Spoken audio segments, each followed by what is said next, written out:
Welcome viewers. அது மே 3, 2025 சென்னை தாம்பரம் அடுத்த வரதராஜபுரம்ல நேரம் அதிகாலை 3:15 மணியை நெருங்கிட்டு இருந்துச்சு. அந்த விடிஞ்சும் விடியாமலும் இருந்த அந்த காலை நேரத்துல தன்னுடைய வீட்டுல நல்லா தூங்கிட்டு இருந்த டார்வின் அப்படிங்கிற நபருக்கு சடனா ஒரு போன் கால் வர ஆரம்பிக்குது. இப்ப அரை தூக்கத்தோடவே தன்னுடைய கண்ணை கசக்கிட்டே இந்த நேரத்துல யார் நம்மளுக்கு போன் பண்றா அப்படிங்கிற ஒரு வித எரிச்சலோட தன்னுடைய போன் எடுத்து பாக்குறாரு. பட் போனை எடுத்து அவருக்கு மொத்த தூக்கமுமே தெளிஞ்சு இவங்க ஏன் இந்நேரத்துக்கு நமக்கு கால் பண்றாங்க, ஒருவேளை பாப்பாக்கு உடம்பு முடியாம போயிருக்குமோ அப்படிங்கிற ஒரு வித குழப்பத்தோட அந்த காலை அட்டன் பண்ணி பேச ஆரம்பிக்கிறாரு. இப்ப கால்ல அந்த பக்கம் பேசின கார்த்திக் ராஜா அப்படிங்கிற நபர் ஸ்டெஃபிக்கு கொஞ்சம் உடம்பு முடியல, நீங்க கொஞ்சம் இங்க வர முடியுமா அப்படின்னு கேட்கிறாரு. இதை கேட்ட டார்வினோ ரொம்பவே பதட்டத்தோட ஸ்டெஃபிக்கு என்னாச்சு அப்படின்னு கேட்கும்போது நீங்க சீக்கிரமா வாங்க அப்படின்னு மட்டும் சொல்லிட்டு போனை கட் பண்றாரு. இதுல ரொம்பவே பதட்டமான டார்வின் தூங்கிட்டு இருந்த அவங்களுடைய அம்மாவை எழுப்பி ஸ்டெஃபிக்கு உடம்பு முடியல அப்படிங்கறத சொல்லி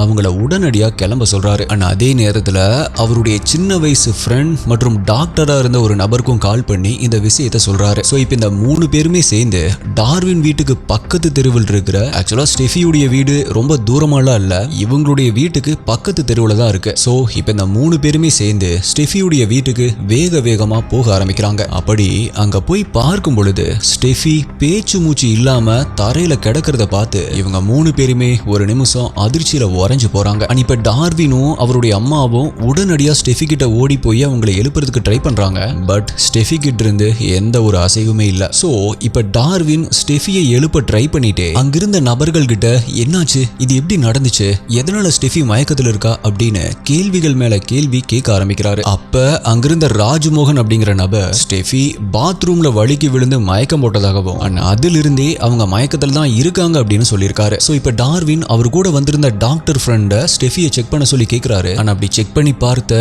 டார்வினுடைய ஃப்ரெண்டான அந்த டாக்டரோ அங்க எதுவுமே சொல்லாம உடனடியா நம்ம பக்கத்துல இருக்கிற ஹாஸ்பிட்டலுக்கு இவங்களை கூட்டிட்டு போகணும் அப்படின்னு மட்டும் சொல்றாரு. சோ இப்ப வேற எதை பத்தியுமே அங்க யோசிக்காம அவங்களை இம்மீடியட்டா ஓல்டு பெருங்குளத்தூர்ல இருக்கிற ஒரு பிரைவேட் ஹாஸ்பிட்டலுக்கு கொண்டு போய் அட்மிட் பண்றாங்க.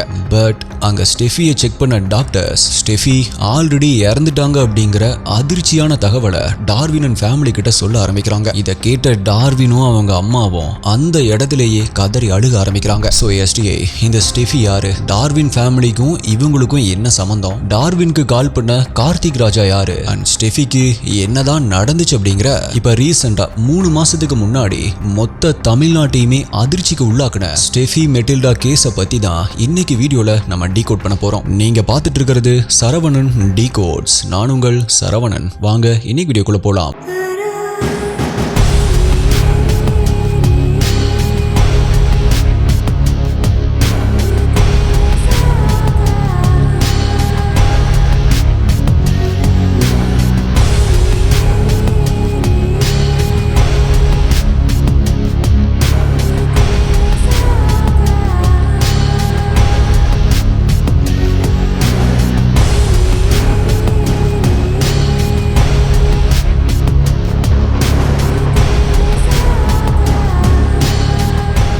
இந்த வீடியோல நான் சொல்ற யூடியூப்ல காமிக்க முடியாத crime scene images, crime scene videos எல்லாமே நம்மளுடைய அஃபீஷியல் டெலிகிராம் குரூப்ல தான் அப்டேட் பண்ணுவோம். யூடியூப்ல கரெக்டா நோட்டிபிகேஷன் கிடைக்காதவங்களுக்கும் அங்க இன்ஸ்டன்டா அப்டேட் கிடைச்சிரும். டெலிகிராம் யூஸ் பண்ணாதவங்களுக்கு வாட்ஸ்அப்ல நம்மளுடைய சேனல் இருக்கு, அங்கேயுமே உங்களுக்கு இன்ஸ்டன்ட் அப்டேட்ஸ் கிடைச்சிரும். நம்மளுடைய அஃபீஷியல் வாட்ஸ்அப் மற்றும் டெலிகிராம் சேனலுடைய லிங்க் டிஸ்கிரிப்ஷன் பின்ட் கமெண்ட்ல கொடுத்திருக்கேன், செக் பண்ணி பாருங்க.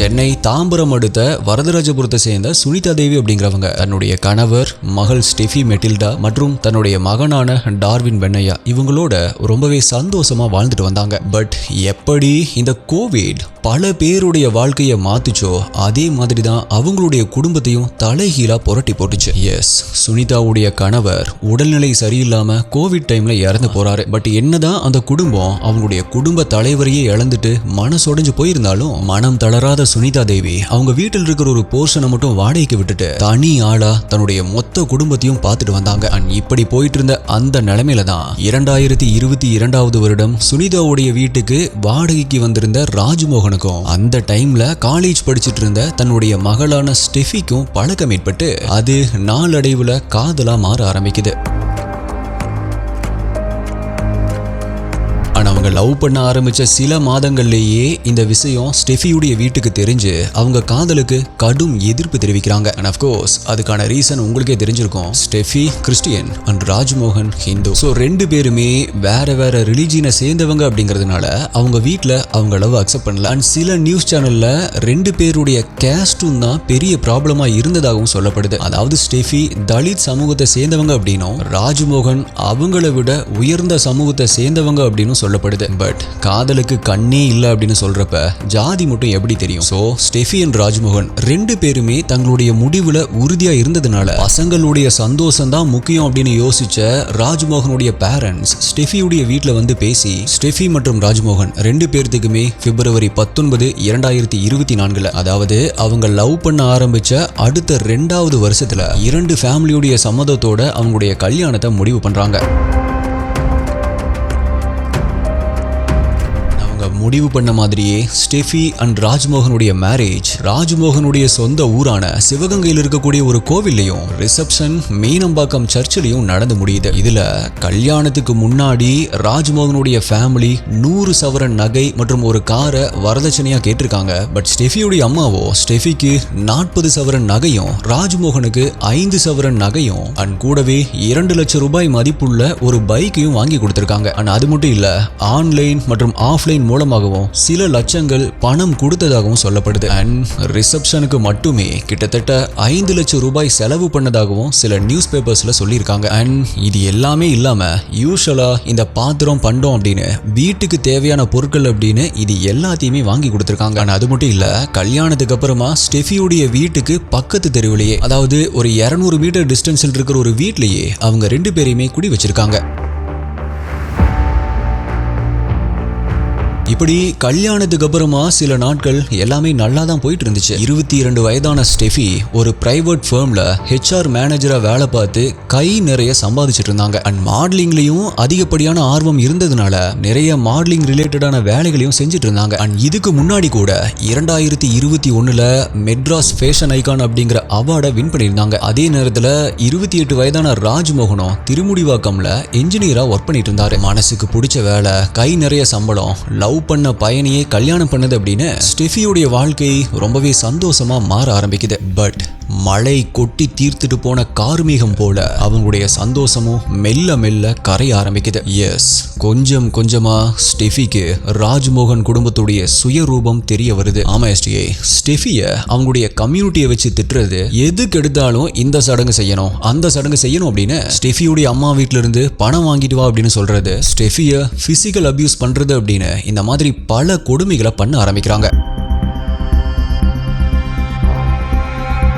ஸ்டெஃபியுடைய அம்மாவுமே கூட அவங்களால முடிஞ்ச அளவுக்கு தன்னுடைய பொண்ணு கஷ்டப்படக்கூடாது அப்படின்னு எல்லாத்தையுமே செஞ்சிருக்காங்க. ஆனா அப்ப கூட அதுல ஒரு குறை கண்டுபிடிச்சு வாழைப்பழத்துல ஊசி ஏத்துற மாதிரி அவங்கள அணுவா கொடுமை பண்ணிருக்காங்க. இதனால ஸ்டெஃபிக்கு அப்பப்ப பேனிக் அட்டாக் கூட வந்திருக்கு. பட் அப்ப கூட உடம்பு சரியில்லாத உன்னை எங்க தலையில கட்டிட்டாங்க அப்படின்னு அதுக்கு கூட ஒரு மிகப்பெரிய பிரச்சனையை உருவாக்கி அவங்கள கொடுமை பண்ணிருக்காங்க. ஆனா அது மட்டும் இல்ல, மாசம் மாசம் ஸ்டெஃபியுடைய மொத்த சம்பளத்தையும் அவங்களே வாங்கிட்டதாகவும் சொல்லப்படுது. சோ வாழ்க்கை இப்படி போயிட்டு இருந்த நிலைமையில தான் சில மாசங்களுக்கு முன்னாடி ஸ்டெஃபிக்கு ஒரு பெண் குழந்தை பிறந்திருக்கு. அட்லீஸ்ட் குழந்தை பிறந்ததுக்கு அப்புறமாவது மாறுவாங்க அப்படின்னு நினைச்ச ஸ்டெஃபிக்கு இவங்கெல்லாம் எத்தனை ஜென்மம் எடுத்தாலுமே திருந்த மாட்டாங்க அப்படிங்கிற ஏமாற்றம் தான் கிடைச்சது. ஆமா எஸ்டிஐ, டெக்னாலஜி எவ்வளவோ வளர்ந்துட்டு இருக்கிற இந்த காலகட்டத்திலையும் பெண் குழந்தை பிறந்ததுக்காக ஸ்டெஃபிய ராசி இல்லாதவ அப்படின்னு திட்ட ஆரம்பிக்கிறாங்க.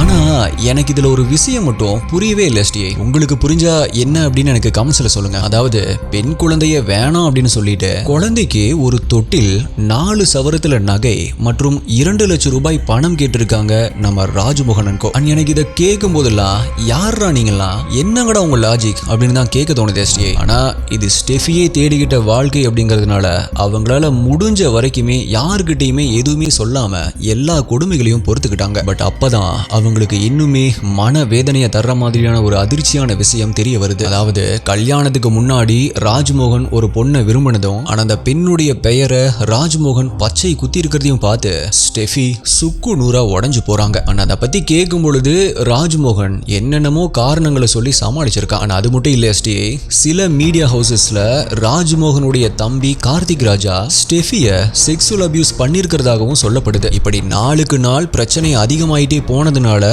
அதை தாங்க முடியாத ஸ்டெஃபி அவங்க அம்மா மற்றும் ஃப்ரெண்டு கிட்ட இதை பத்தி எல்லாம் சொல்ல ஆரம்பிக்கிறாங்க.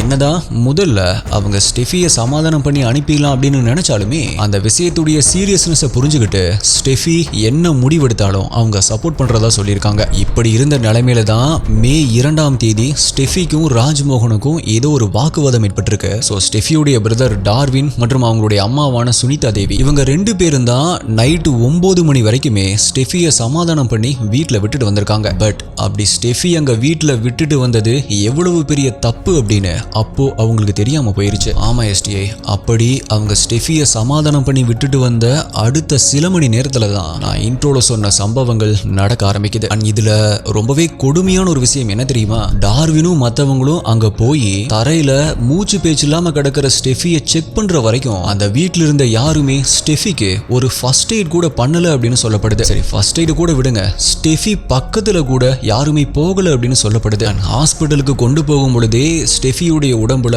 அங்கங்க சிராய்ப்பு காயங்கள், மேலும் சில இடங்கள்ல ரத்தக்கட்டு காயங்களும் இருந்திருக்கு. அவங்களுடைய நகங்கள் எல்லாமே நீல நிறமா மாறி இருந்துச்சு அப்படின்னு அவங்களுடைய தம்பியான டார்வின் பின்னாட்கள்ல சொல்லியிருக்காரு. பட் போலீஸோ ஃபர்ஸ்ட் இதை ஒரு ஆக்சிடென்டல் டெத் அப்படின்னு ரெஜிஸ்டர் பண்ணி கேஸை இன்வெஸ்டிகேட் பண்ணாமலேயே க்ளோஸ் பண்ணியிருக்காங்க. இது தெரிஞ்சு ஷாக்கான ஸ்டெஃபியுடைய பிரதர் ஸ்டெஃபியுடைய புகுந்த வீட்டு மேல மணிமங்கலம் போலீஸ் ஸ்டேஷன்ல ஒரு கம்ப்ளைண்ட் ஃபைல் பண்றாரு. ஆனா அந்த கம்ப்ளைண்ட்ல ஸ்டெஃபியை ரொம்ப நாட்களா அவங்க வரதட்சணை கேட்டு கொடுமை பண்ணதாகவும், அது மட்டும் இல்ல பிசிக்கலாகவும் மென்டலாகவும் ஸ்டெஃபியை அவங்க அபியூஸ் பண்ணதாகவும் அந்த கம்ப்ளைண்ட்ல சொல்லியிருக்காரு. அது கூடவே ஸ்டெஃபி தன்னை கொடுமைப்படுத்தியிருக்காங்க அப்படின்னு சொல்லி இவங்க கிட்ட கதறி அழுத போன் கால் ரெக்கார்டிங்ஸையும் சப்மிட் பண்ணிருக்காங்க. டார்வினுடைய கம்ப்ளைண்ட்டை சப்போர்ட் பண்ற மாதிரி போலீஸ்க்கு கிடைச்ச அட்டாப்சி ரிப்போர்ட்லயும் ஸ்டெஃபியுடைய உடம்புல எக்ஸ்டர்னல் இன்ஜுரிஸ் இருக்கிறதாகவும், அவங்களுடைய தலையில பலமா அடிபட்டு இருக்கிறதாகவும், ஆனா அவங்களுடைய லங்ஸ்ல அன்வான்டட் ஃப்ளூயிட்ஸ் இருக்கிறதாகவும் அந்த ரிப்போர்ட்ல இருந்திருக்கு. ஆனா அது கூடவே இன்னும் சில எவிடன்சஸும் ராஜ்மோகனுடைய குடும்பத்திற்கு எதிராக இருக்கிறதாகவும் போலீஸ் சொல்லியிருக்காங்க. இதுக்கப்புறமா தான் ஆக்சிடென்ட் அப்படின்னு ஃபைல் பண்ணப்பட்ட கேஸ் மர்டர் கேஸ் அப்படின்னு மாற்றப்படுது. அப்ப ராஜ்மோகனை கூப்பிட்டு இன்வெஸ்டிகேட் பண்ண போலீஸ்க்கு அவங்க கிட்ட இருந்து எந்த ஒரு சரியான பதிலுமே வரல. பட் கொஞ்ச நேரத்துக்கு அப்புறமா அவன் தான் அந்த கொலையை பண்ணதா ஒத்துருக்கான். இதுக்கப்புறமா போலீஸ் என்னென்ன நடவடிக்கை எடுத்தாங்க, உண்மையாவே ஸ்டெஃபிக்கு அன்னைக்கு நைட்டு என்ன கொடுமை நடந்துச்சு, எதனால ராஜ்மோகன் ஸ்டெஃபியை கொலை பண்ணா, இந்த மாதிரியான எல்லா கேள்விகளுக்குமான பதில நம்ம வெயிட் பண்ணி தான் பார்க்கணும். பிகாஸ் இது ரீசெண்டா நடந்த ஒரு கேஸ் அப்படிங்கிறதுனால இன்வெஸ்டிகேஷன் இனிமே போயிட்டு தான் இருக்கு. ஸோ ஐ ஹோப் இந்த கேஸோட இன்வெஸ்டிகேஷன் முடிஞ்சு கோர்ட்ல ஸ்டெஃபிக்கும் அவங்களுடைய குடும்பத்துக்கும் சரியான ஒரு நியாயம் கிடைக்கிற மாதிரியான ஜட்ஜ்மெண்ட் கிடைக்கும் அப்படின்னு நம்புறேன். ஆக்சுவலா நம்ம தான் நினைச்சிட்டு இருக்கோம் இந்தியாவில் இருக்கிற பெண்களுக்கு நிறைய உரிமைகள் கொடுக்கப்பட்டிருக்கு அப்படின்னு, பல துறையில பெண்கள் முன்னேறிக்கிட்டே வர்றாங்க அப்படின்னு. ஆக்சுவலா அது எல்லாமே உண்மைதான். பட் அதே நேரத்துல இங்க நம்ம பல பேருக்கு தெரியாத இன்னொரு விஷயம் என்ன தெரியுமா ஸ்டே, 4 செவருக்குள்ள இன்னுமுமே பெண்கள் அடிமைகள் மாதிரி வேலைக்காரங்க மாதிரி கொடுமைப்படுத்தப்பட்டு தான் இருக்காங்க.